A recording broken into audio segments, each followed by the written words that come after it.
নমস্কার বন্ধুরা, SMB house কিচেনে সকলকে স্বাগত। আজকে তোমাদের সঙ্গে শেয়ার করতে চলেছি সুস্বাদু নরম তুলতুলে ছানা পটলের ডালনা। এই রেসিপিটা কিন্তু অত্যন্ত লোভনীয় আর দারুণ খেতে লাগে। তার জন্য ভিডিওটি সম্পূর্ণ দেখতে হবে।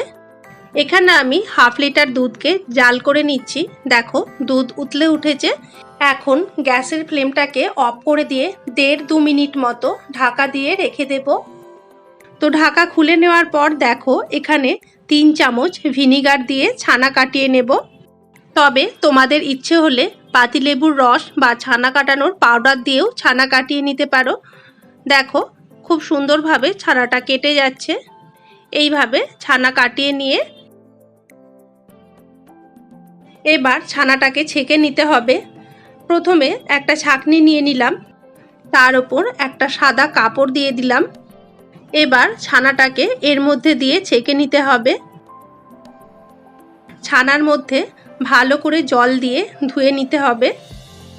2 বার জল দিয়ে ধুয়ে নেব, যাতে ছানা থেকে টক ভাব কেটে যায় আর বড়াগুলো খেতে খুব সুস্বাদু হয়।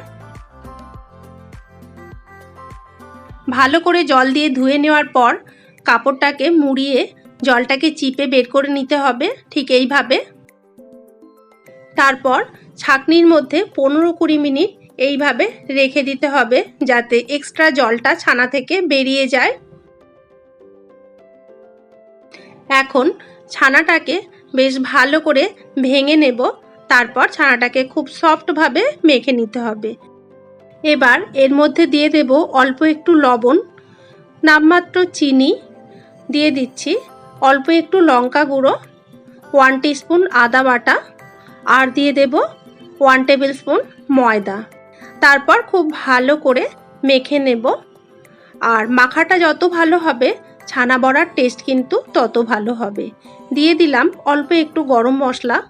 তারপর হাতে তালু দিয়ে ছানাটাকে খুব মসৃণ করে মেখে নিতে হবে। দেখো ঠিক এইভাবে। ছানা যখন ঠিকঠাক মাখা হয়ে যাবে তখন এরকম মসৃণ আর সফট দেখতে লাগবে। দেখো ঠিকঠাক হয়ে গেছে। এবার সমানভাবে আমি লেচি কেটে নেব। তো তোমরা চাইলে ছোট বড় করে লেচিগুলো কেটে নিতে পারো। আমি একটু ছোট সাইজের বড়াগুলো বানিয়ে নিচ্ছি। তো এইভাবে দুটো হাত দিয়েও করতে পারো, আবার এক হাত দিয়ে এইভাবে গোল গোল করে বানিয়ে নিয়ে একটু চ্যাপটা করে বড়া আকার দিয়ে দেবে। তাহলেই ছানা বড়াগুলো সেম সাইজ হয়ে যাবে আর দেখতেও বেশ ভালো লাগবে। তো সবকটা বড়া আমার রেডি হয়ে গেছে। তাহলে রান্নাটা শুরু করা যাক। প্রথমে গ্যাস অন করে কড়াই বসিয়ে দিলাম। তারপর পরিমাণ মতো সর্ষের তেল দিয়ে বড়াগুলোকে ভেজে নিতে হবে। তেল গরম হয়ে গেছে। এবার খুব সাবধানে একটা একটা করে ছানার বড়াগুলোকে তেলের মধ্যে ছেড়ে দিলাম। তবে বড়াগুলোকে যখন ভাজবে গ্যাসের ফ্লেমটাকে মিডিয়ামে রেখে ভাজতে হবে, না হলে বড়াগুলো ওপর থেকে পোড়া পোড়া হয়ে যাবে আর ভেতরে ঠিকঠাক ভাজা হবে না। তো এক পিঠ বড়াগুলো ভাজা হয়ে গেছে, উল্টে আর এক পিঠ ভেজে নেব। তারপর বড়াগুলোকে তুলে নিতে হবে। দেখো বড়াগুলো ঠিক এই রকমভাবে ভেজে নিতে হবে। তো বড়া তুলে নিচ্ছি, ভাজা হয়ে গেছে। ওই তেলের মধ্যে কেটে ধুয়ে রাখা পটলগুলোকে দিয়ে দিলাম। পটলগুলো হালকাভাবে আমি ভেজে নেব। এখানে পটল যদি একটু কড়া করে ভাজা হয় খেতে খুব একটা ভালো লাগে না, তবে তোমাদের পছন্দ মতো ভেজে নিতে পারো। আমি এখানে পটলগুলোকে বেশ হালকা করে ভেজে তুলে নিচ্ছি। তো ওই তেলের মধ্যে ফোড়ন দিয়ে দিলাম একটা তেজপাতা, একটা গোটা শুকনো লঙ্কা, 3টে ফাটিয়ে নেওয়া এলাচ, আর দিয়ে দিচ্ছি একটু দারচিনি আর অল্প একটু গোটা সাদা জিরে। ফোড়নটাকে 20-25 সেকেন্ড মতো হতে দেব। ফোড়ন হয়ে গেছে, দিয়ে দিলাম কেটে ধুয়ে রাখা আলুর টুকরো। আলুগুলোকে এখানে একটু লাল লাল করে ভেজে নিতে হবে। দেখো আলুগুলো ভাজা হয়ে গেছে। দিয়ে দিলাম স্বাদ অনুযায়ী লবণ, দিচ্ছি 1/2 টিস্পুন হলুদ গুঁড়ো, 1 টিস্পুন লঙ্কা গুঁড়ো, 1/2 টেবিল স্পুন আদা বাটা, আর একটা গোটা টমেটো পেস্ট। তারপর মশলা খুব ভালোভাবে তেলের মধ্যে কষিয়ে নিতে হবে। দিয়ে দেব 3টে চেরা কাঁচা লঙ্কা। দেখো মশলা থেকে তেল ছাড়তে শুরু করে দিয়েছে। একটু কষিয়ে নেওয়ার পর 2 মিনিটের জন্য ঢাকা দিয়ে হতে দেব।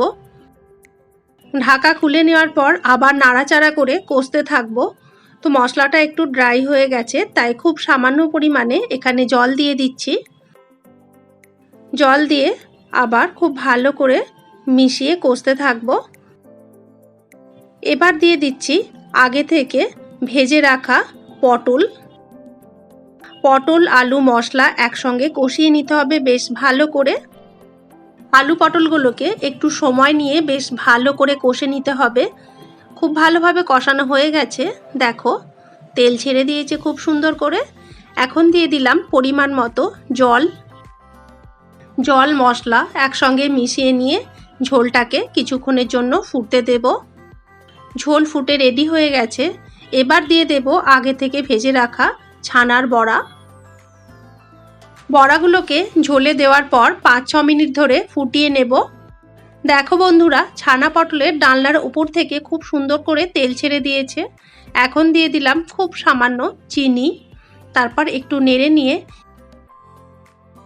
আমাদের ছানা পটলের ডালনা পুরোপুরি রেডি। আলুও ঠিকঠাক মতো সেদ্ধ হয়ে গেছে। সবশেষে দিয়ে দিলাম গরম মশলা। তারপর একটু নেড়ে নিলাম। এবার গ্যাসের ফ্লেমটাকে অফ করে 2 মিনিটের জন্য ঢাকা দিয়ে স্ট্যান্ডিং টাইমে রেখে দেব। দেখো এই ছানা পটলের ডালনা বা রসা যাই বলো না কেন কতটা লোভনীয় দেখতে হয়েছে। খেতে কিন্তু তার থেকে অনেক বেশি টেস্টি। এরকম সম্পূর্ণ নিরামিষ রেসিপি দিয়ে ভাত, রুটি, লুচি, পরোটা, পোলাও সব কিছু খেতে দুর্দান্ত লাগে। ভিডিওটি ভালো লাগলে একটা লাইক, কমেন্ট, শেয়ার করে দিয়ে চ্যানেলটিকে সাবস্ক্রাইব করে দিও। তাহলে আজকের মতো এই পর্যন্ত।